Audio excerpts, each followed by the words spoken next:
Are you a nonprofit leader who feels the pressure to tell your story, but you're stuck on what to share? You're doing the world-changing work, but when it comes to fundraising or board alignment, maybe your message just feels generic. You know the community needs to hear your real story, but the fear of judgment and that feeling that your work is too precious is just keeping you silent. In this episode, we're challenging that fear head-on with coach and speaker Dayna Del Val. She's here to show you that your most specific human story is actually your most universal and compelling asset. You'll learn simple conversational tools to peel back the layers and uncover the stories that build deep, lasting trust. This isn't just about feeling better, it's about using authentic storytelling to finally drive the action and the major donations that your mission deserves. Breathe deep in your chest.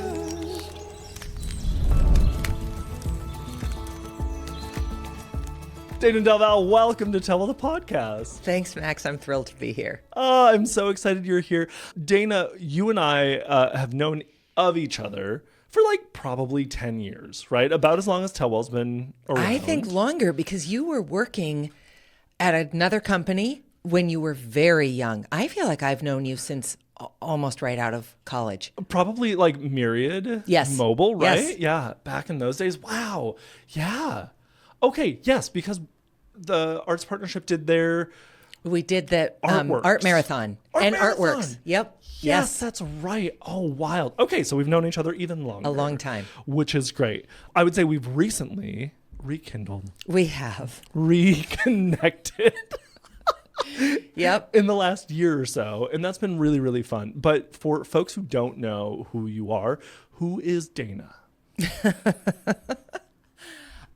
So I was the president and CEO of an arts nonprofit called the Arts Partnership. And I stepped away from that 2.5 years ago to pursue my own work. So who I am today is speaker, coach, podcaster, experience maker, writer. You know, I don't know. Am I like the most basic middle income, middle American, middle-aged white woman you've ever come across? Maybe, but you know, it's what I'm doing.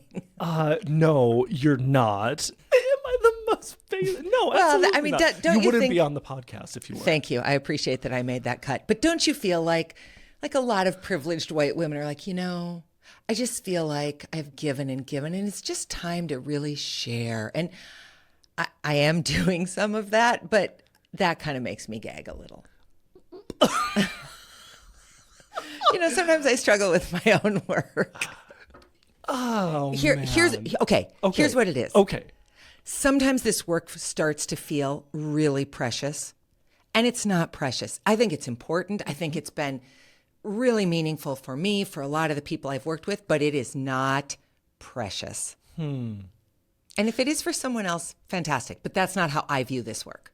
Well, I think it's interesting because sometimes our work gets so wrapped into our identity. That's what kind of makes it precious. And I think that there might be an interesting like little thread that we could pull on a little bit where when you make work your entire identity and everything, that's what makes it so precious and so valuable to us that like, if those get interwoven, it becomes so precious. Oh, maybe. And maybe in like creating a little bit more of that purposeful separation, we recognize like, actually, this is the work that I do. It's not who I am. Yeah. I think that it's also possible that I learned a unexpected and valuable and difficult lesson when I left the Arts Partnership. I said pretty much the entire time I was there almost 13 years, this isn't my identity. This is a great job. I love what I do. It's really important to me, but it's not my identity. Guess what? Yes, it was.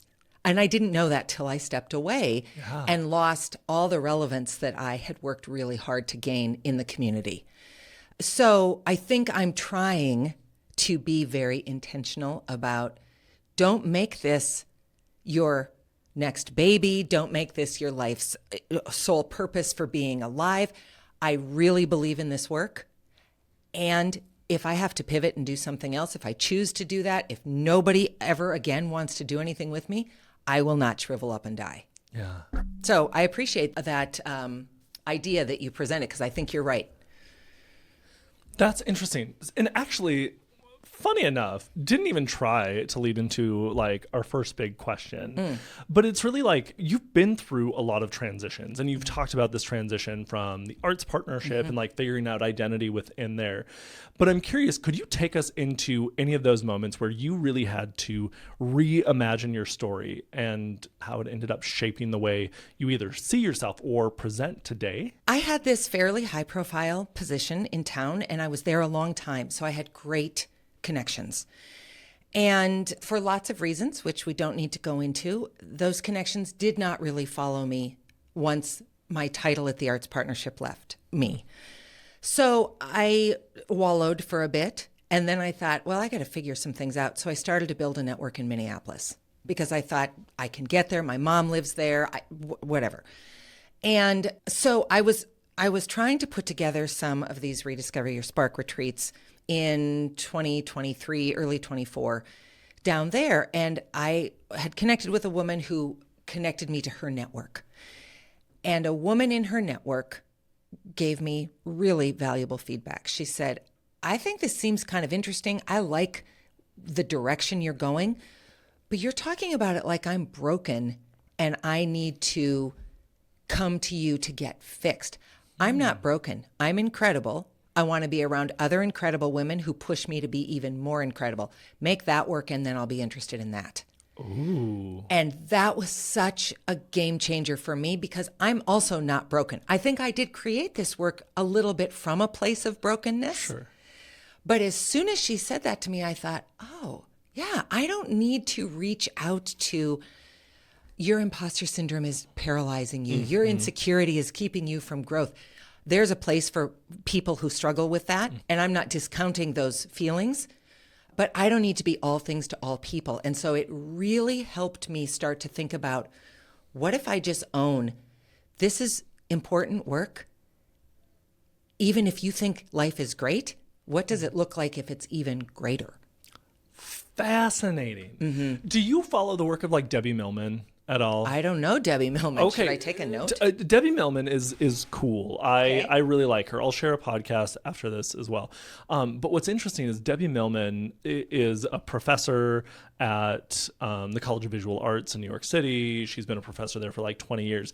And she took a version of this class that she had taken when she was in her mid 40s and now implements it for these like 20 somethings at CVA. And what's interesting is it's all about creating the life that you want, visualizing and designing your life for what you want it to be. And so it's really interesting that like parallel between you don't have to be broken in order to make it incrementally better. You don't have to be broken. You don't have to be in need to want something incrementally or like wildly better, right? Yes. And so I love that perspective. I did too. I happened to meet her at a breakfast I was at down there before I knew who she was. I didn't have names attached to the feedback. And so I got introduced to her and she said to me, why does your name sound so familiar? And I said, I have no idea. And then she said, do you do something called Rediscover Your Spark? And I said, I do. And she said, you probably are going to hate me when I tell you what's next. And she told me, and I said, no, I love you, because I so appreciated that spin. I so appreciated that she gave me her honest feedback. I'm not interested in people saying, oh, that's great. Yeah. If you think it's great, then let's work together. And if you don't think it's great, let's talk about it. So I loved that honest, critical feedback from her. And it really did shift a lot of how I think. What got you to loving critical feedback? Because that is not as creative, something that we are built to do. When we rekindled was right around Well Told, right? The nonprofit Your story. incredible So event. much. But what I was scared to do a little bit, because you are so honest about things, I was like a little bit nervous to ask you for it. And I was like, so what'd you think? But it felt very real when you shared the very nice things that you did. And then you also added in like, hey, and here are ways to make that 10% better, which I loved. And then even just this weekend, I was emailing you while I was out on my walk with Kevin. And I was like, hey, you were at this thing. What did you think of this? And you gave just really honest feedback that was wrapped in love, but not like a what do they call it? A shit sandwich, right? It's not compliment, like criticism compliment. It was just like, hey, this worked, this didn't. That type of awareness and wanting that type of criticism and real feedback does not come naturally to people. So No. I'm curious, where did that come from for you? Well, you'd have to meet my mother. Here's a What's perfect... Mama's name? Bonnie. Bonnie. A perfect example of Bonnie Bowman is fourth grade school musical. I play Orville Wright. And she and her best friend, whose daughter was kind of my best friend, the four of us left the musical together. And the mom best friend said to my best friend, "That was so good." And my mom turned to me and she said, "That was so terrible. You think so we were doing Annie as the community theater production coming up. She said, "You think you're going to get cast in Annie playing a character with no charisma, no energy, not to mention," and then she just eviscerated this thing. And I remember feeling bad, but also understanding that was so good was a lie.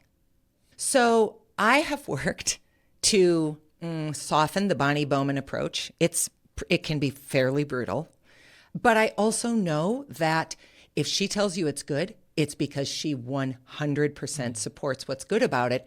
So the only way to believe the good is to also accept the less than good, which is not always easy and not always invited. One thing Rarely I really invited. try to do is if someone asks me what I think, I will tell them. But until they ask me, I didn't call you and say, "Max, could we talk about that event?" Right. And I never would have.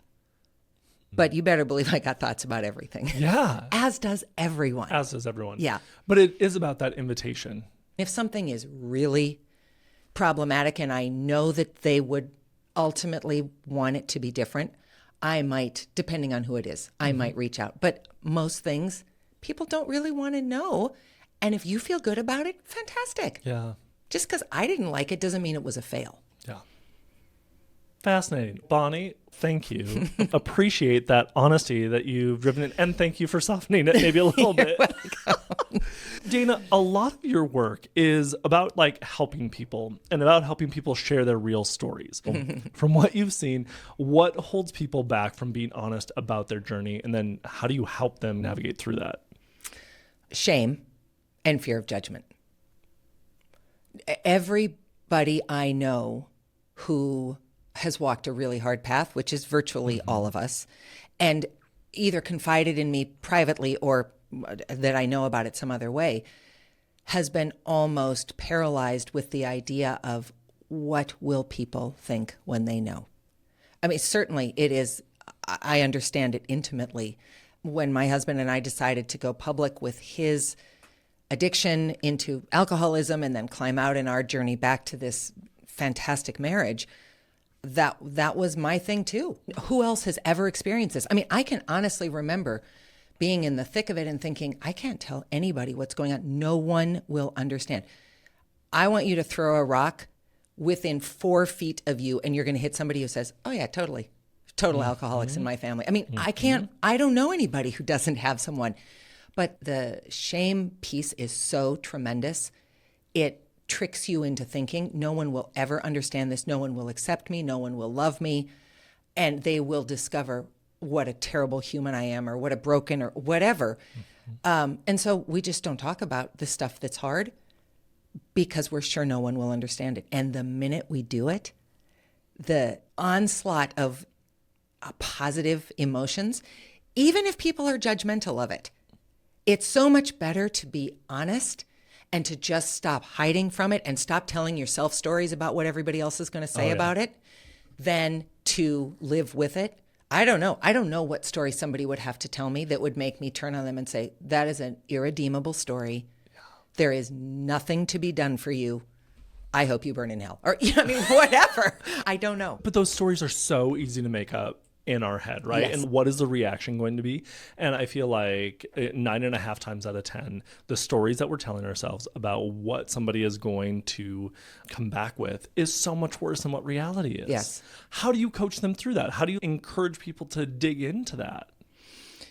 We have lots of conversations about small things that can feel a little bit scary, but have no bearing on, your professional career or your relationship. So Maybe it's, okay, in 7th grade, I was in Claire's and I found a pair of clip earrings I really wanted that were $7.99, which may as well have been $150,000. And there was a pair of earrings next to them that had a sale on them for $3.99, and I had $4. So I put the sale sticker on the blue earrings I wanted, and I bought those earrings. Okay. Technically, I broke the law. Irredeemable. Irredeemable.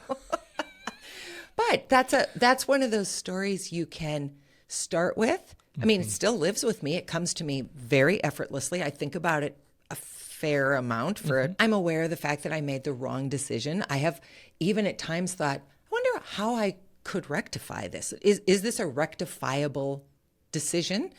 Okay, so what is the shame around that? What is the stories that I assumed other people would tell? Why did I have to have the earrings? I mean, there's a lot of ways to do that don't start with, well, something really terrible happening in your life. I don't need to give an example, but right. Yeah. Interesting. I think that's really interesting about like the power of story. And one of the things that you do really beautifully is help coach people into not just discovering their stories, but how to present it. When you go into that, can you talk us through just a little bit, how do you get people to kind of like peel the onion layers away? Because there's a version of speaking that's like, start with your most traumatic story and then back out of it, right? Which sometimes works. Most of the time I don't think does. But how do you coach people into that? I think it's about inviting the conversation. So Michael Bungay Stanier, who I really love, has this thing called the awe question, and what else? So if I come to you and I say, Max, I feel like nothing in my life is working. And you say to me, okay, and what else? Well, and what else allows us to actually get to the fact that I always have a protein shake for breakfast and I'm out of protein, and so I'm probably lethargic, and somebody gave me a funny look on the road, and so now I'm feeling like nothing is working. So I think it's a lot of just being present, listening, and asking the next and what else. Because I think we make enormous mountains out of the things we're sure people are going to judge us for, and we dismiss the things that we think don't matter that are actually the things that matter. And I'll give you an example. I was working with a client who told me this really beautiful story about, I have to give you tiny context. He was about to become the president of a nonprofit, and he wanted his president's letter every month to tell some kind of story that humanized him, because he's in an industry that is kind of non-human seeming. So he's telling me that his dad died when he was 20, and he spent a lot of time with his older sister and her husband. And that Christmas, they had all exchanged names, and the husband, his brother-in-law, had carved him a chess set because they had played a lot of chess while his dad was sick. And he told it in this way. I don't even know what I asked him, why he told it to me, but he said to me, but I could never tell that story. And I said, well, why not? And he said, because what does it have to do with any of the purpose of this organization? And I said, well, it has a million things to do with it. I mean, you deal with clients who come to you at really scary, pivotal times in their lives, and they need to know that you're listening and that you're investing in them. I mean, all these things. And to watch him see that he could take a very personal story that had these beautiful lessons, which he had never applied to this very formulaic work, was really transformational for him. It's so true. And I feel like just anecdotally, the number of responses that I get from my weekly email, the ones that have to do with a personal story, the one about my aunt who apparently, I didn't know. She was a big friggin' deal. She was a big friggin' deal that like I never knew. And like the one about pride and like letting my more authentic rainbow dot in a red state self out. And just some of those personalized stories, they get so much more response. Yeah. Why do they get more response, do you think? Well, I think that we like to see the people we think we know. We like to see more of them. So you're a public figure. People have a sense of who you are, but they don't know you intimately. This gives them better, deeper context. I also really believe that the more specific your story is, the more universal it can become. So I'm not a rainbow dot in a red state. I'm a rainbow dot advocate in a red state, but that's not the same thing. Right. But when I read your newsletter about that, what I equated it to for me was having been a young single mom, which was also not an easy place to be in this very red state where people had lots of opinions and really felt compelled to share them with me. And we're distressed that I didn't have a husband, and we're distressed that I was going to be raising this boy who clearly would become a juvenile delinquent at best, probably a mass murderer, incarcerated adult man. And so your story wasn't about that at all, but that's where I took it because that was my story. Your honesty, your specificity allows me to stop and reflect on that for me. And I think that's so valuable in any of the sectors that are storytelling. And guess what? That's every single sector. Every single one can apply story. Yeah. And can invite story or use story to invite people in, right? Yeah. And I think, as you just talked about, to see themselves, we call that narrative transportation. Narrative transportation is that idea that when I am reading a story and I can see myself either in it directly or I can see my version of it, narrative transportation, and it's how you keep people interested in it. So fascinating. Yeah, I love that. So within your work now as like a coach, previously in like the art sector, you've seen how powerful stories can be in like rallying artists and leaders and causes. And I'm curious, if you picture a community just, I don't know, 5 or 10 years down the road, what would it look like if storytelling and creativity were really at the center of it? Oh my gosh. It would look like heaven on earth. It would look like acceptance of people on the fringes. It would look like growth from those of us who are, sort of bog standard Scandinavian descended. We all kind of look like each other, sound like each other. We would have such a much deeper, richer understanding of our neighbors, of our region, of our community, of our world. We would be so much more in tune with why, even though immigration and resettlement and all of that is messy, it's messy. We would have such a much better understanding of why it's valuable. I taught freshman English for a long time at the universities, almost exclusively to new Americans or to immigrants or to students on exchange. It was straight up freshman English, but it was only those kids. So they could ask the kinds of questions they would never ask in a class where they were the kid of color or the non-American kid. So they would say things to me like, when do you know how to use the? Why is it the Red Lobster, but you go to Olive Garden? Why don't you go to the Olive Garden? Yeah, let me tell you, there is no answer to that. I don't know. We researched it extensively. There's no answer. But my understanding of the world grew dramatically because they asked different questions. They came to readings differently. They interacted with each other very, very differently. I learned to appreciate both my own strengths and weaknesses, my own biases, my own ability to grow and be challenged. That's what storytelling, that's what art and culture has to do. And the more we cut it, which is happening left, right, and friggin' center, not just here, but across the country, the more we devalue it, the more we acquiesce to people who want us to just walk the very regular gray straight line, the worse off all of us will be. I don't care if you are a heteronormative, cisgendered, employed, I don't care what you are, you will suffer from it too. Yeah, it does. It brings the color. It brings the vibrancy. It brings, we talk about creating the community that you want to be a part of. And you do need all those different things, because if it's just a bunch of the exact same stuff, how boring. How beige. How beige. Beige is the worst. It really is. I can't come up with one positive thing to say about beige. So as we wrap up, we have 2 questions that we wrap up with.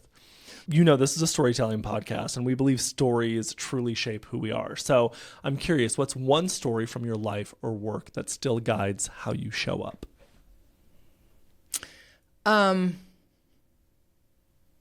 Okay, I'll make this as brief as I can. I found myself unexpectedly and incredibly unhappily pregnant at 22. I was in southern Utah doing theater, thought I was moving to Los Angeles after that. And I was a fairly active traditional Methodist at the time. And I kept saying to God, listen to me. You cannot give me some stupid, still small voice miracle here. I need you to throw me into a brick wall. I do not know what to do. And it needs to be a big sign. And this baby that I had no idea what I was doing with was due on Valentine's Day. January 12th, I'd been working at a little coffee shop, closed up the coffee shop, went home, talked to my friend. About 3 a.m, my water broke. Very unexpectedly, 4.5 weeks early. I went to turn on a nightlight, couldn't get it to turn on, looked across the window to see if there was moonlight so I could call my mom. The phone was on the other side. And as I was scanning back to go to the phone, there was an angel sitting at the end of my bed. And it was looking out the window, and it was an essence. It wasn't a male or a female. It was a warm light kind of thing. And it turned to me and it said so quietly, "This is your answer, Dayna." Because I had nothing in place. Okay, 12 and a half hours later, this baby is born, and I turned to my mom and I said, "So am I keeping this baby?" And she said, "Only you can answer that."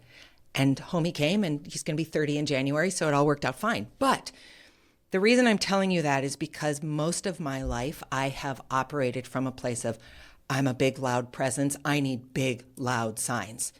And actually, all of the moments that have mattered in my life have been really quiet, have been just me in a space. And the lesson that I take to that is just settle down, take a breath, and wait. What you're waiting for will reveal itself. Almost never on my impatience-o-meter, because I have ludicrous speed and that's pretty much it. But I have never been left waiting.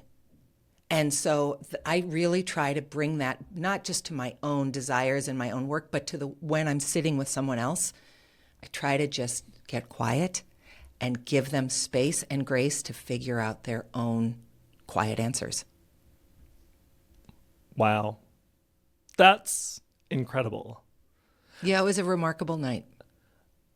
In lots of ways. Yeah. Lots of ways. Yeah.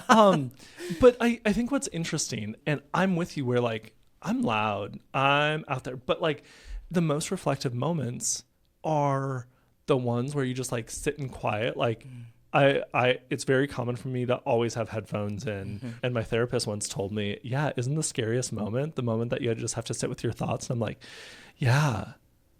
And I need to challenge myself to do that just a little bit more. Mm-hmm. I don't think we can get what the universe is sending us if we're constantly bombarded by distraction. I just don't.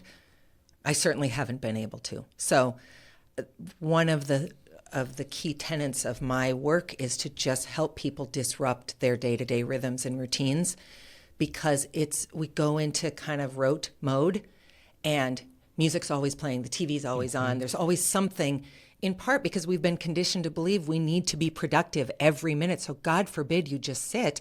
Shouldn't you be learning and growing and evolving and challenging yourself? Yes. And sometimes the best way to do that is to do nothing. Sage advice. That's wildly true. And I don't think I have anything to add to it from there. So our final question is, what is one simple good thing that you'd leave people with? This can be a piece of wisdom, a reminder that helps them lead with purpose, a quote. A lot of people think this is me being sarcastic or me being funny, but I actually really believe it. And I really believe that it is among the most freeing things. And I didn't come up with it. Stop being worried about what everybody else is thinking about you. They're not thinking about you. They're thinking about themselves just like you are. And if you don't believe me, take a group photo and then show it to everyone in the group, and every single one of them will go, "Oh God, I look terrible." They will have no idea who else is in the photo. We're all consumed with ourselves, so what do you have to lose? To be honest, to stand up, to own your voice, to make a stand, what do you have to lose? Probably nobody's going to see it anyway. Incredible. Dayna, thank you so much for joining us on Tell Well the podcast.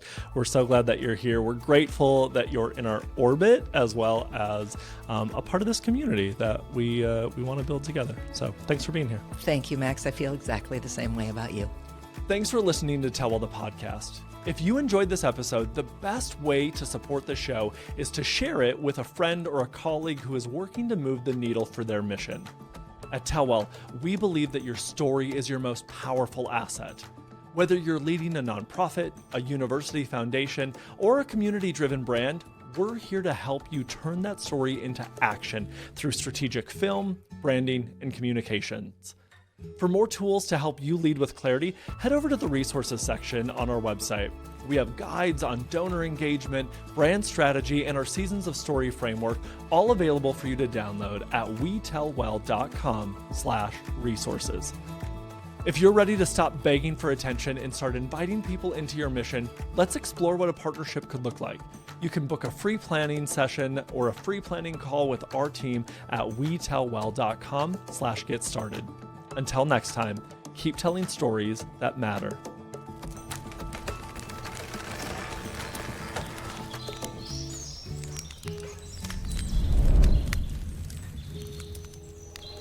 If we hold